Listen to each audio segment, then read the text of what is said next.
வணக்கம். தமிழக அரசுக்கு நெல்லை மாவட்டத்திலிருந்து வாசன் ரிப்போர்ட்டர் சார்பாக ஒரு விழிப்புணர்வு செய்திகளை முன்வைக்கிறேன். அதாவது, வேலைக்கு போயிட்டு வரும் பெண்களுக்கு பாதுகாப்பு வழங்க வேண்டும். தமிழகம் முழுவதும். எப்படி என்றால், காலையில் எழுந்து வேலைக்கு போகிறார்கள் என்றால், மாலையிலோ இரவு நேரத்திலோ வீடு திரும்பும் போதோ, பஸ் நிலையத்தில் இறங்கும் போதோ, அங்கே இருந்து அவர்களை கவனிக்கப்படுகிறார்கள். கூட்டமாக வருகிறார்களா அல்லது தனியாக வருகிறார்களா, ஒத்தையாக வருகிறார்களா, அப்படி என்று மோப்பம் போட்டு அவர்களை பின்தொடர்ந்து ஃபாலோ செய்து வருகிறார்கள்.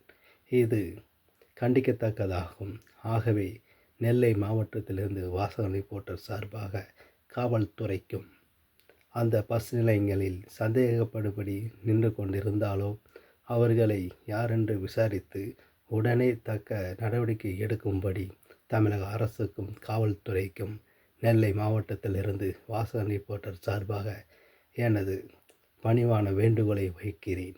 அதாவது, தவறு நடக்கும் முன்பு அதை திருத்துவதற்கு இது ஒரு ஜாதமாக அமையும் என்று எதிர்பார்க்கிறேன். நன்றி, வணக்கம்.